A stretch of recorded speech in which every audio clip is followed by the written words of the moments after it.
அன்பான பெரியவர்களே, ஜமாத்தார்களே, அல்லாஹ்வின் அருளால் ஃபஜ்ருடைய தொழுகையை தொழுதுவிட்டு குர்ஆனை குறித்தும் ஹதீஸை பற்றியும் பேசுவதற்காக கேட்பதற்காக நாம் அமர்ந்திருக்கிறோம். அல்லாஹ் தஆலா நம்முடைய அனைத்து இபாதத்துகளையும் பரிபூர்ணமாக ஏற்றுக்கொள்வானாக. ஆமீன்.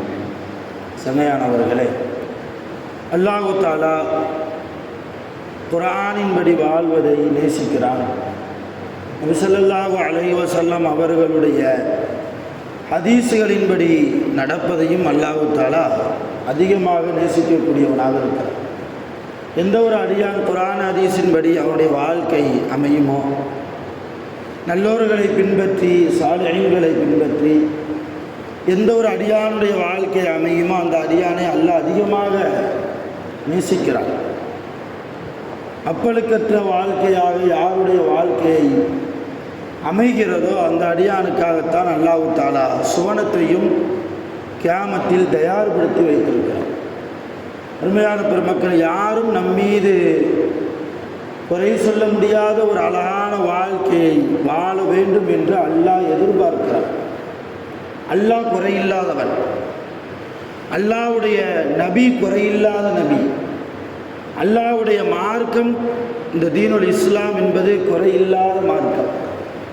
அல்லாஹ்வால் அருளப்பட்ட அருள்மறை அல் குர்ஆன் எந்த விதமான குறையும் இல்லாத புனித வேதமாக இருக்கிறது. இப்போ அல்லாஹ்வையும் அல்லாஹ்வுடைய ரசூலையும் ஈமான் கொண்டு அல்லாஹ்வுடைய மார்க்கத்தில் அல்லாஹ்வுடைய வேதத்தை இறைவேதமாக கொண்டிருக்கிற நாம் குறையில்லாத வாழ்க்கையை வாழ்வதற்கு முயற்சி செய்ய வேண்டும். யாரும் நம்மீது எந்த விதமான பேச்சுக்களும் பேசிவிடாத அளவுக்கு அவதூறுக்கு ஆளாகாமல் அல்லாஹ்வுக்கு பயந்தவர்களாக, அல்லாஹ்வுடைய ரசூலுக்கு கட்டுப்பட்டவர்களாக நாம் நம்முடைய வாழ்க்கையை ஆக்க வேண்டும். உண்மையான பெருமக்களே, இமாம் புகாரி ரஹ்மத்துல்லாஹி அலைஹி அவர்கள் கல்வி பயிலக்கூடிய அந்த பருவத்தில் இருந்தபோது ஒரு தடவை கடல் பயணத்தில் இருந்தார்கள். ஒரு கப்பலில் பயணம் செஞ்சுட்டு போகிறாங்க.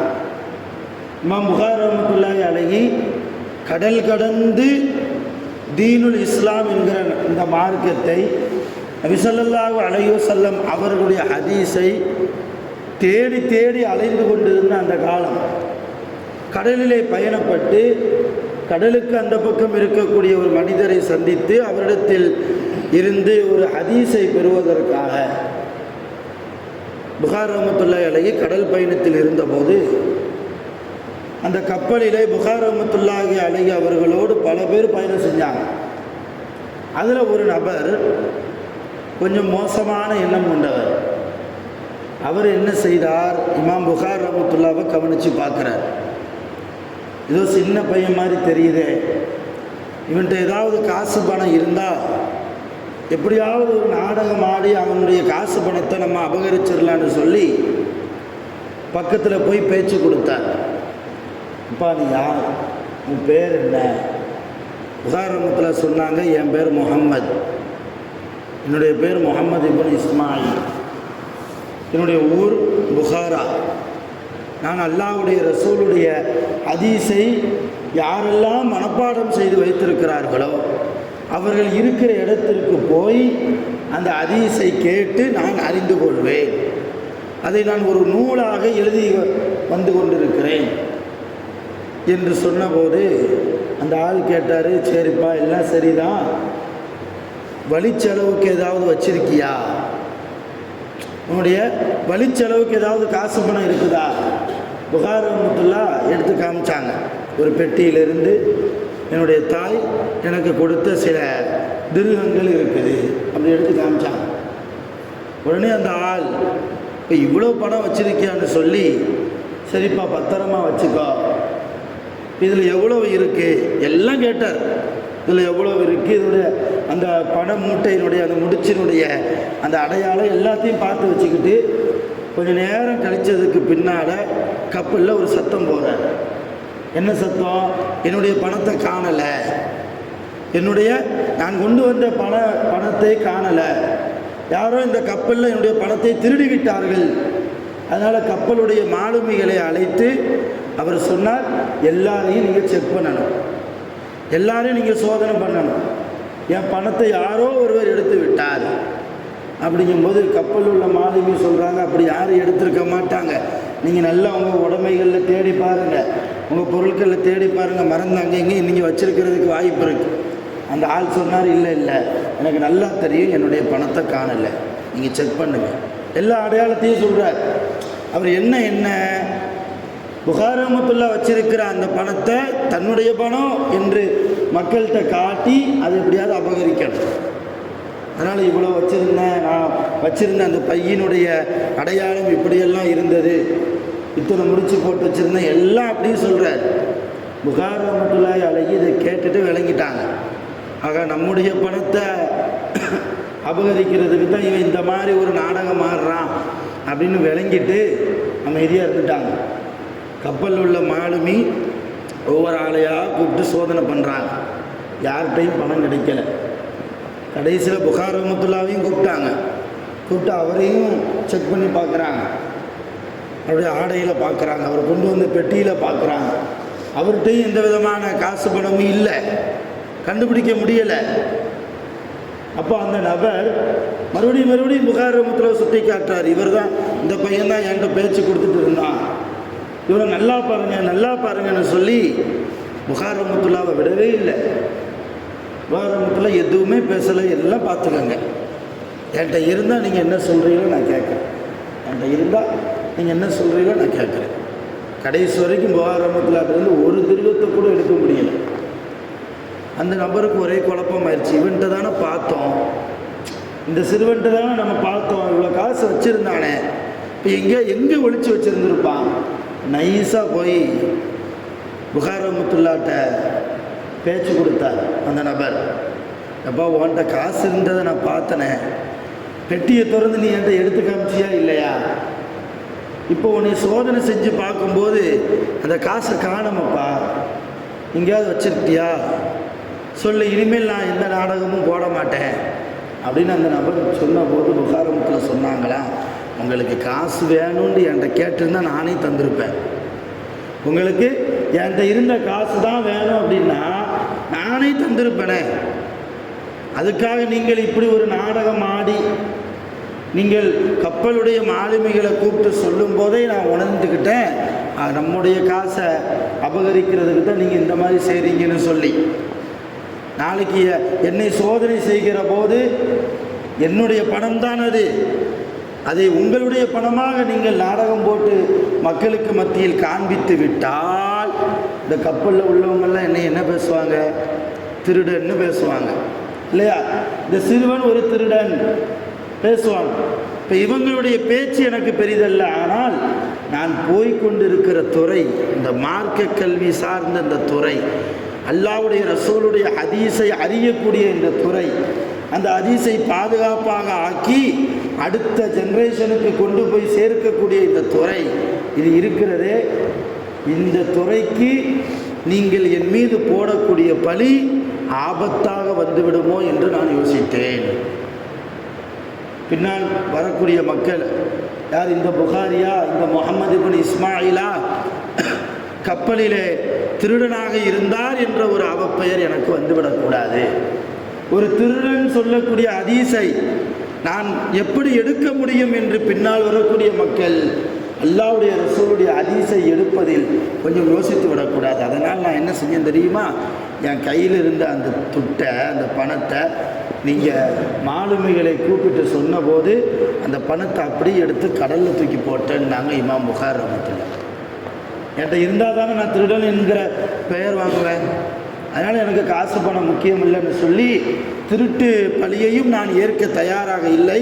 அதனால் அல்லாஹ்வுடைய ரசூலுடைய ஹதீஸிற்கு ஆபத்து வந்து விடும் என்பதற்காக அந்த பணத்தை அப்படியே எடுத்து எங்கே போட்டேன், கடலில் தூக்கி போட்டுட்டேன். அந்த மனிதர் அந்த நேரத்திலேயே ஈமான் கொண்டார். யார் திருட்டு பழியை சுமத்துவதற்காக ஒரு நாடகம் ஆடினாரோ அந்த மனிதர் இமாம் புகாரி ரஹ்மத்துல்லாஹி அலைஹி அவங்களுடைய கரத்தை பிடிச்சி சிறு வயதில் இருக்கிற போது, வாலிப பருவத்தில் இருக்கிற போது, அஷ்ஹது அல்லா இலாஹ இல்லல்லாஹ் அஷ்ஹது அன்ன முஹம்மதன் அப்துஹு வ ரசூலுஹு கலிமாவை சொல்லி என்ன செஞ்சார், ஈமானுக்குள்ளே வந்தார். எதற்காக சொல்கிறேன்னா, இந்த மார்க்க கல்விக்காக பாடுபட்ட பெருமக்கள் அல்லாஹ்வுடைய ஹதீஸ், அல்லாஹ்வுடைய ரசூலுடைய ஹதீஸை எப்படியாவது பாதுகாக்க வேண்டுமே. இமாம் புகாரி ரஹ்மத்துல்லாஹ் பல நேரத்தில் சாப்பிட்றதுக்கு சாப்பாடு இல்லாமல் அவங்க சாப்பாடு எது தெரியுமா, இந்த ஆடு மாடு சாப்பிடக்கூடிய இலைதலைகளைத்தான் அங்கே சாப்பிட்டுட்டு இருந்தாங்க.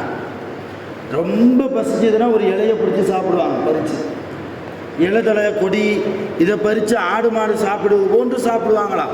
இமாம் புகாரி ரஹ்மத்துல்லாஹ்வுடைய வரலாறு நாம் படிக்கணும்.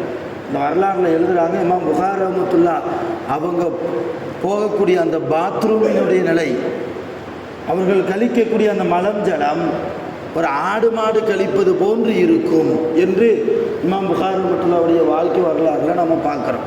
அந்த அளவு யாருக்காக, இந்த ஹதீஸுக்காக பாடுபட்டவர்கள், ஹதீஸை பாதுகாக்கணும் என்பதற்காக. ஒரே ஒரு ஹதீஸ் 1,00,000 கிலோமீட்டருக்கு அடுத்து இருக்கக்கூடிய ஒரு மனிதர்கிட்ட இருக்குன்னு இமாம் புகாரி ரஹ்மத்துல்லாஹ் கேள்விப்பட்டாங்கன்னா அந்த 1,00,000 கிலோமீட்டர் பயணம் செஞ்சு போவாங்க. ஃப்ளைட்டில் இல்லை, காரில் இல்லை, நடந்தே பயணப்பட்டு போவாங்க. ஏதாவது வாகனம் ஒட்டகம் ஒரு மாதிரி கிடச்சிதுன்னா அதில் பயணப்பட்டு போவாங்க. கடலில் போக வேண்டிய சூழ்நிலை இருந்தால் கப்பலில் பயணப்பட்டு போவாங்க. கடைசியில் போய் அந்த மனிதரிடத்தில் அறிமுகமாகி அந்த ஒரு ஹதீஸை கேட்கிற போது அந்த ஹதீஸை கேட்கறதுக்கு முன்னால் அந்த மனிதரை பற்றி ஊர் மக்கள்கிட்ட ஃபுல்லாக விசாரிப்பாங்க. இவர் எப்படி, இவர் நியாயமானவரா, இவர் அல்லாஹ்வுக்கு பயப்படக்கூடியவரா, இவரிடத்தில் தக்வா இருக்கிறதா, இவரிடத்தில் இபாதத்து விஷயத்தில் இவருடைய நிலைமை என்ன, இவரிடத்தில் இஹ்லாஸ் இருக்கிறதா, ஹலால் ஹராமை எப்படி பேணுகிறார், எல்லாம் கேள்விப்பட்டு எல்லாம் விசாரித்து சரி இவரிடத்திலிருந்து இந்த ஹதீஸை எடுக்கலாம் என்கிற ஒரு முடிவுக்கு வந்ததற்கு பின்னால் தான் அந்த ஆள்கிட்ட போய் அறிமுகமாகி அந்த ஹதீஸை எடுப்பாங்க, வாங்குவாங்க.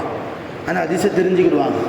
இல்லை இவர் கொஞ்சம் பொய் பேசுவார், இல்லை இவர் கொஞ்சம் வட்டி தொடர்பில் இருக்கிறார், இவர் கொஞ்சம் ஹராமான தொடர்பில் இருக்கிறார்னு ஒரு செய்தி கேள்விப்பட்டாலோ அந்த ஆள்கிட்ட அறிமுகமாகாமல் அப்படியே 1,00,000 கிலோமீட்டர் பயணம் பண்ணதை அப்படியே வேஸ்டாக்கி மறுபடியும் திரும்ப வருவாங்க.